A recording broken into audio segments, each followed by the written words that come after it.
Hello guys, welcome back. അപ്പം ഞാനിപ്പോൾ വന്നിരിക്കുന്നതെന്ന് പറഞ്ഞാൽ കുറേ നാളുകൾക്ക് ശേഷമാണ് ഗൈസ് ഞാൻ പിന്നെയും വന്നിരിക്കുന്നത്.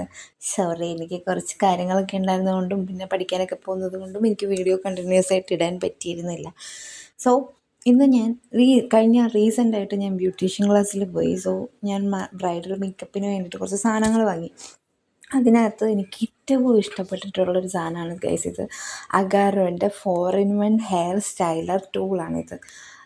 ഇതുകൊണ്ട് നമുക്ക് ഇതിൽ വരുന്നത് ഒരു ക്രിമ്പർ പ്ലേറ്റ്, ഒരു കേളർ പ്ലേറ്റ്, ഒരു സ്ട്രെയിറ്റർ പ്ലേറ്റ്, പിന്നെ ഒരു വേവർ പ്ലേറ്റ്. ഇത്രയാണ് നമുക്ക് വരുന്നത്. ഈ ക്രിമ്പറും വേവറും കൂടി അഡ്ജസ്റ്റ് ചെയ്യാൻ നമുക്ക് ഒരു ബട്ടണേ ഉള്ളൂ. അതിലൊരു സൈഡിലേക്ക് ആക്കി വെക്കുകയാണെങ്കിൽ അതിൽ ക്രിമ്പർ പ്ലേറ്റ് ഓപ്പൺ ആയിട്ട് വരും. അതുപോലെ തന്നെ വേറൊരു സൈഡിലേക്ക് ആക്കുകയാണെങ്കിൽ അതിനകത്ത് കേളറിലല്ലോ ഗൈസ്, നമ്മുടെ വേവർ പ്ലേറ്റ് ഓപ്പൺ ആയിട്ട് വരും. ഇനി അത് നടുക്കിട്ട് വെക്കുകയാണെങ്കിൽ അത് മൊത്തം കൂടി ക്ലോസ് ആയിട്ടിരിക്കും. അതിൻ്റെ ഇപ്പോഴത്തെ ബാക്ക് സൈഡിലാണ് അതിൻ്റെ സ്ട്രൈറ്റർ പ്ലേറ്റും അതേപോലെ തന്നെ കേളർ പ്ലേറ്റും ഉള്ളത്. അപ്പം ഞാനിപ്പോൾ എൻ്റെ ഹെയറിൽ ഇച്ചിരി സ്ഥലങ്ങളിൽ ഞാനിതൊന്ന് കാണിച്ചു തരാം. ആദ്യമേ തന്നെ നമുക്ക് വേവ് ചെയ്ത് നോക്കാം. സത്യം പറഞ്ഞു കഴിഞ്ഞാൽ ക്രിമ്പ് ചെയ്യാനും സ്ട്രൈറ്റ് ചെയ്യാനും കേൾ ചെയ്യാനും ഒക്കെ എനിക്ക് ഏകദേശം അറിയാം. പക്ഷേ എനിക്ക് വേവ് ചെയ്യണത് എങ്ങനെയാണെന്ന് അറിയില്ല ഗൈസ്. ഞാൻ പിന്നെ ഓടിപ്പോയൊന്ന് യൂട്യൂബിനകത്തൊക്കെ നോക്കി അതിൻ്റെ റെഫറൻസൊക്കെ എടുത്തിട്ടാണ് ഞാൻ പിന്നെ വന്ന് ഇത് ചെയ്യുന്നത്. സത്യം പറയാമല്ലോ ഗൈസ്, പക്ക പെർഫെക്റ്റ് സാധനമാണ് കേട്ടോ. നമുക്ക് റെഗുലർ യൂസിനും അതേപോലെ തന്നെ ഓരോ ബ്രൈഡൽ വർക്കിനും ഒക്കെ അത്യാവശ്യം ഒരു ബിഗിനറിന് പറ്റിയ സാധനമാണ് ഗൈസ് ഇത്. ഒരു 1000 ഞാൻ വാങ്ങുന്ന ടൈമിൽ ഇതിന് 1300 500 എന്തോ അതിൻ്റെ ഇടയ്ക്ക് എങ്ങാണ്ടായിരുന്നു. അപ്പോൾ ഇപ്പം ഞാൻ നോക്കുന്നത് വേവർ പ്ലേറ്റ് ആട്ടോ. എനിക്കിത് ഭയങ്കര ഇഷ്ടമായി ഗൈസ്. സത്യമായിട്ട് നിങ്ങൾക്ക് എൻ്റെ മുഖം കാണാൻ പറ്റും. ഇത് ചെയ്ത് കഴിയുമ്പോഴത്തേക്ക് എൻ്റെ മുഖം കാണാൻ പറ്റും. കാരണം ഞാൻ ഇതിനകത്ത് കളറില്ലല്ലോ, വേവർ പ്ലേറ്റ് ഞാൻ ആദ്യമായിട്ടാണ് യൂസ് ചെയ്യണത്. എനിക്കതുകൊണ്ടത് ഭയങ്കര ഇഷ്ടപ്പെട്ടു. എന്തോ നമ്മളെ എന്താ പറയുക, ഒരു മെസ്സി ലുക്കൊക്കെ ചെയ്യുമ്പോഴത്തേക്കും സെറ്റ് സാധനമായിരിക്കും ഗൈസ്. നിങ്ങൾക്ക് ട്രസ്റ്റ് മീ ഗൈസ്, എന്താണെങ്കിലും വാങ്ങിച്ചോ. എന്നെ കണ്ണും പൊട്ടി വിശ്വസിച്ച് വാങ്ങിച്ചോ. എനിക്കൊരു എന്ന് വെച്ചാൽ നിങ്ങൾക്കിത് റിഗ്രറ്റ് അടിക്കേണ്ടി വരത്തില്ല. പിന്നെ ഇതിൽ ഏറ്റവും കൂടുതൽ എനിക്ക് ബാഡായിട്ട് തോന്നിയെന്ന് പറയുമ്പോഴത്തേക്കും അതിൽ ഒരു സ്വിച്ച് എന്ന് വെച്ചാൽ ടെമ്പറേച്ചർ അഡ്ജസ്റ്റ് ചെയ്യാൻ വേണ്ടിയിട്ട് പറ്റത്തില്ല. ഒരൊറ്റ ടെമ്പറേച്ചറിൽ തന്നെയാണ് നമ്മളതിൻ്റെ തുടക്കം തൊട്ട് അവസാനം തന്നെ ചെയ്യണത്. ആ ഒരു ബുദ്ധിമുട്ടേ ഉള്ളൂ. അല്ലാണ്ട് പെർഫെക്റ്റ് സാധനമാണ് ഗൈസ്. നോക്ക്, ആ എന്തെന്നാ വേവ് ചെയ്ത സ്ഥലം പക്കായിട്ട് വന്നിട്ടില്ല. നിങ്ങൾ നോക്ക്, എന്ത് രസമാണ് കാണാനായിട്ട്. ഓരോ കേൾസ് അല്ലെങ്കിൽ ഓരോ വേവും ഡിഫൈൻഡ് ആയിട്ട് വന്നിട്ടുണ്ട്. എനിക്കതുകൊണ്ട് ഭയങ്കര ഇഷ്ടപ്പെട്ടു ഗൈസ്. എന്തോ എനിക്കിങ്ങനെ മെസ്സി ലുക്കൊക്കെ ഭയങ്കര ഇഷ്ടമാണ്. അതുകൊണ്ടായിരിക്കാം മേ ബി അത്. അപ്പോൾ പെട്ടെന്ന് ഞാൻ പിന്നെ അടുത്ത സെക്ഷൻ എടുത്ത് കഴിഞ്ഞിട്ട് ഇനി ഞാൻ ക്രിമ്പ് ചെയ്യാൻ വേണ്ടി പോവാണ്. അപ്പോൾ നമ്മുടെ ക്രിമ്പല്ല ഗൈസ്, സോറി, സ്ട്രെയിറ്റ് ചെയ്യാൻ വേണ്ടി പോവാണ്. ഇത് ക്രിമ്പല്ലേ, മറന്നേ. സ്ട്രെയിറ്റ് ചെയ്യാൻ വേണ്ടി പോവാണ്. സോ സ്ട്രെയിറ്റ് ചെയ്യുമ്പോൾ തന്നെ നിങ്ങൾക്ക് കാണാൻ പറ്റും എൻ്റെ മുടി ഓൾറെഡി കേളി പ്ലസ് വേവി ആയിട്ടുള്ള മുടിയാണ്. അത് ചെയ്യുമ്പോൾ തന്നെ നിങ്ങൾക്ക് ഒറ്റ ഒരു പ്രാവശ്യം നമ്മളൊന്ന് വലിച്ചു വിടുമ്പോൾ തന്നെ എന്തോരവാ സ്ട്രെയിറ്റ് ആവണമെന്ന് നോക്കി അടിപൊളിയായിട്ട് വരുന്നുണ്ട് ഗൈസ്.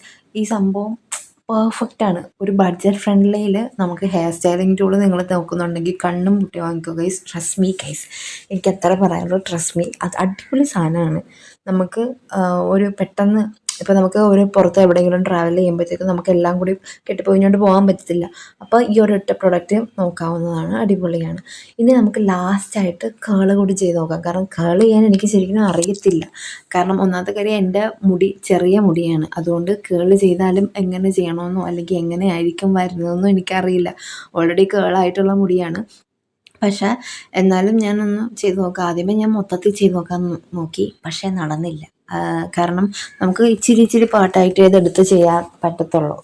എന്നാലേ അടിപൊളിയായിട്ട് കേൾസ് വരത്തുള്ളൂ.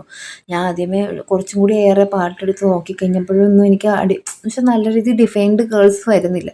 പിന്നെ ഞാനൊരു ശകലം മുടിയെടുത്ത് ചെയ്ത് നോക്കിയപ്പോൾ പിന്നെ ഈ കേള് ചെയ്യുമ്പോൾ നമ്മളെല്ലാവരും സൂക്ഷിക്കുക. കാരണം അതിൻ്റെ എന്തെന്നാ ആ സാധനം, അതായത് ആ ചെയ്യുന്ന സാധനം നല്ല ചൂടായിട്ടായിരിക്കും ഇരിക്കുന്നത്. സോ കൈ പോയി പിടിക്കാതിരിക്കുക. ഞാൻ ചെന്ന് നേരെ കൈ പിടിച്ച് എൻ്റെ കൈ പൊള്ളി. കണ്ടോ, ആ കേൾസ് നോക്കിക്കുക, എന്ത് ഡിസൈൻഡ് ആയിട്ടാണ് വന്നേക്കണമെന്ന് നോക്കിക്കുക. നല്ലോണം ലോങ് ലാസ്റ്റ് ചെയ്യുന്നുണ്ട് കേട്ടോ ഇത് ചെയ്ത് കഴിഞ്ഞിട്ട്. ഇതിപ്പോൾ ഞാൻ മൊത്തം സ്ട്രെയിറ്റ് ചെയ്തിട്ട് എൻ്റെ മുടി. കാരണം നമുക്കൊരു ഇച്ചിരി പോർഷൻ കേളായിട്ടും ഇച്ചിരി പോർഷൻ ക്രിമ്പായിട്ടും ഒക്കെ ഇരിക്കണമെങ്കിൽ എല്ലാവരും ഓർക്കും എനിക്ക് ഭ്രാന്താണെന്നതുകൊണ്ട് ഞാനത് മൊത്തം മാറ്റിയിട്ട് ഇച്ചിരി പോർഷൻ മൊത്തം മൊത്തത്തിൽ സ്ട്രെയിറ്റ് ചെയ്തിട്ടിട്ടുണ്ട്. സോ ആ സ്ട്രെയിറ്റ് ചെയ്തപ്പോഴത്തേക്കും ഈ കേൾസ് ഈ ഇപ്പം ഞാൻ ചെയ്യുന്ന കേൾസ് മാറ്റാൻ വേണ്ടി തന്നെ ഞാൻ കുറേ പ്രാവശ്യം പണിപ്പെട്ടിട്ടാണ് ഒന്ന് കേൾസ് മാറി കിട്ടിയത്. അതുകൊണ്ട് നല്ല രീതിയിൽ ലോങ് ലാസ്റ്റ് ചെയ്യുന്നുണ്ട്, ആ കാര്യം ഓർത്തിട്ട് പേടിക്കേണ്ട. ഒന്ന് സെറ്റിംഗ് സ്പ്രേയൊക്കെ കൂടി അടിച്ചിടുകയാണെങ്കിൽ അടിച്ചിടുകയാണെങ്കിൽ ഒരു 1-1.5-2 ദിവസത്തേക്ക് നല്ല അടിപൊളിയായിട്ട് കിടന്നോളും. നിങ്ങളത് ഓർത്ത് ഒട്ടും ടെൻഷൻ അടിക്കേണ്ട. കാറ്റ് കൊണ്ടാലും മുടി കെട്ടി വെച്ചാലും ഒന്നും അത് പോത്തുമില്ല. ഇപ്പോഴാണ് എൻ്റെ കൈ പൊള്ളാൻ പോകുന്നത്. നിങ്ങൾ ദയവ് ചെയ്ത് ഒരു കുഞ്ഞു പിള്ളേരാണ് ചെയ്യണമെങ്കിൽ സൂക്ഷിച്ചും കണ്ടും അല്ലെങ്കിൽ മുതിർന്ന ആരുടെയെങ്കിലും ഒക്കെ കൊണ്ട് ചെയ്യിപ്പിക്കുക. സ്വന്തമായിട്ടും ചെയ്ത് ഇങ്ങനെ എന്നെപ്പോലെ പൊട്ടത്തരം കാണിച്ച് വെക്കരുത്. അപ്പോൾ നിങ്ങൾ തന്നെ നോക്കി എന്ത് അടിപൊളിയായിട്ട് ആ കേൾസ് വരണമെന്ന് നോക്കിക്കേ. എന്ത് അടിപൊളിയായിട്ടാണ്, എനിക്ക് ഭയങ്കര ഇഷ്ടപ്പെട്ടു. ഞാൻ ആദ്യമായിട്ടാണ് കേൾസ് ചെയ്യുന്നത്, എനിക്കതുകൊണ്ട് ഭയങ്കര ഇഷ്ടപ്പെട്ട്. നമ്മളൊരു വെഡിങ് വർക്കൊക്കെ ആണെങ്കിലും ബാക്ക് പോർഷനിൽ ഇങ്ങനെ ഒന്ന് കേളൊക്കെ ചെയ്തിടുമ്പോഴത്തേക്ക് അടിപൊളിയായിരിക്കും. അപ്പം ഒരുപാട് പ്രൊഡക്ട്സ് മേടിച്ച് കാശ് കളയാണ്ട് ഇതൊരെണ്ണം മേടിച്ച് നോക്കുക. എന്ന് വെച്ചാൽ ഒരുപാട് പ്രൊഡക്ട്സ് വേണ്ടാന്നല്ല, പ്രൊഫഷണലായിട്ട് മേക്കപ്പ് ആർട്ടിസ്റ്റിന് കുറേ ക്രംബറും കളറും ഒക്കെ സെപ്പറേറ്റ് ആയിട്ട് തന്നെ വേണം. പക്ഷെ ബിഗിനേഴ്സിന് ഇത് അടിപൊളി സാധനമായിരിക്കും. ഞാൻ എല്ലാം കൂടി ഒന്ന് കാണിച്ചു തരാം. കളറും സ്ട്രൈറ്റും ചെയ്തതൊക്കെ ഞാനൊന്ന് ഒരുമിച്ച് കാണിച്ചു തരാം. നിങ്ങൾ ഓക്കെ എന്ത് രസമായിട്ടാണ് കിടക്കണത്. എനിക്ക് ആ സ്ട്രൈറ്റ് ചെയ്ത മുടി ഭയങ്കര ഇഷ്ടപ്പെട്ടു. അപ്പോൾ ഇതാണ് എന്താണെങ്കിലും എൻ്റെ മുടി ഇപ്പം ഞാൻ ചെയ്ത് നോക്കിയിട്ടുള്ളത്. കണ്ടോ, ക്രിമ്പൊക്കെ നോക്കുക, നല്ല അടിപൊളിയായിട്ട് കിടപ്പുണ്ട്. എല്ലാം നല്ല സെറ്റപ്പായിട്ട് വന്നിട്ടുണ്ട് ഗൈസ്. പിന്നെ എനിക്കിതിനകത്ത് നെഗറ്റീവായിട്ട് തോന്നിയിട്ടുള്ളത്, ഇതിൽ ഹീറ്റ് അഡ്ജസ്റ്റ് ചെയ്യാൻ പറ്റത്തില്ല. ഞാൻ എടുത്തെടുത്ത് പറയുകയാണെങ്കിൽ ഇതിനകത്ത് ഹീറ്റ് അഡ്ജസ്റ്റ് ചെയ്യാൻ പറ്റത്തില്ല. ഒറ്റൊരു പ്രാവശ്യമേ ഹീറ്റ് നമുക്ക് ഇതാക്കാൻ പറ്റുള്ളൂ, ഹീറ്റ് അഡ്ജസ്റ്റ് ചെയ്യാൻ പറ്റില്ല. ആ ഒരു പ്രശ്നം മാത്രമേ ഈ ഒരു അഗാറോൻ്റെ 4in1 സ്റ്റൈലറിനകത്ത് ഉള്ളൂ. അല്ലാണ്ട് ബാക്കി എല്ലാം കൊണ്ടും പെർഫെക്റ്റ് സാധനമാണ്. സോ നിങ്ങൾ മേടിക്കുന്നുണ്ടെങ്കിൽ ധൈര്യമായിട്ട് ഈ സാധനം വാങ്ങിച്ചോ. ഇപ്പോൾ എന്താണെങ്കിലും എനിക്കൊന്ന് ആമസോണിലും ഫ്ലിപ്കാർട്ടിലും ഒക്കെ സെയിൽസ് ഉണ്ട്. May 4th വരെ എന്തോ സെയിൽ ഞാൻ കണ്ടിരുന്നു ആമസോണിനകത്ത്. സോ എന്താണെങ്കിലും അതിനേക്കാളും റേറ്റ്, ഞാൻ വാങ്ങിയതിനേക്കാളും റേറ്റ് കുറച്ച് എന്താണെങ്കിലും ഇപ്പോൾ കാണും. എന്താണെങ്കിലും നിങ്ങൾ നോക്കുക, എൻ്റെ നോർമൽ വെർജിൻ ഹെയറും അതുപോലെ തന്നെ ഇപ്പം ഞാൻ സ്ട്രെയിറ്റ് ചെയ്തിട്ട് ആ ഹെയറും കൂടി നിങ്ങൾ നോക്കിക്കുക, എന്ത് രസമായിട്ട് കിടക്കണേ നോക്കി. കറക്റ്റ് വെക്കാൻ നമ്മൾ സലൂണിൽ ചെന്നിട്ടൊന്ന് ഹെയർ സെറ്റ് ചെയ്തിടുന്ന പോലെ തന്നെ കറക്റ്റ് കിട്ടുന്നുണ്ട് ഗൈസ്. നിങ്ങൾക്കിത് വാങ്ങണമെങ്കിൽ ഞാൻ എന്താണെങ്കിലും ഇതിൻ്റെ ലിങ്ക് മുകളിൽ കൊടുത്തേക്കാം. ഇഷ്ടപ്പെടുകയാണെങ്കിൽ ഈ സംഭവം നോക്കുക, എന്നിട്ട് വാങ്ങുക. അടിപൊളിയായിട്ട് നമുക്കൊന്ന് പെട്ടെന്നൊന്ന് ഹെയറൊക്കെ സെറ്റ് ചെയ്ത് എവിടെയെങ്കിലും കല്യാണത്തിനോ അല്ലെങ്കിൽ എന്തെങ്കിലും പരിപാടിക്ക് പോകണമെങ്കിൽ പെട്ടെന്നൊന്ന് ഹെയർ സെറ്റ് ചെയ്തിടാൻ വേണ്ടിയിട്ട് അടിപൊളി സാധനമായിരിക്കും. സോ കമൻറ്റ് ചെയ്യുക, സപ്പോർട്ട് ചെയ്യുക. Thank you guys. ഇത് എന്താണെങ്കിലും അടിപൊളി സാധനമാണ്. അപ്പോൾ എന്താണെങ്കിലും നിങ്ങളൊരു നോർമൽ ഹെയറും ഇപ്പം ഞാൻ ചെയ്തിട്ട ഹെയറും കൂടി ഒന്ന് നോക്ക്, എന്നിട്ട് നിങ്ങൾ തന്നെ പറ എങ്ങനെയുണ്ടെന്ന്. അത് ഞാൻ ലാസ്റ്റ് അന്നേരം കേൾ ചെയ്തിട്ട ഹെയർ ആട്ടോ, അതാണ് ഞാനതൊന്നും കൂടി ചെയ്തത്. കണ്ട എൻ്റെ 2 ഹെയറിലുള്ള ഡിഫറൻസ് കണ്ടോ. എപ്പോഴത്തേക്കും എന്താണെങ്കിലും വീഡിയോ ഇഷ്ടപ്പെട്ടെങ്കിൽ ലൈക്ക് ചെയ്യുക. Thank you. ഇതാണ് സാധനം. Okay, by.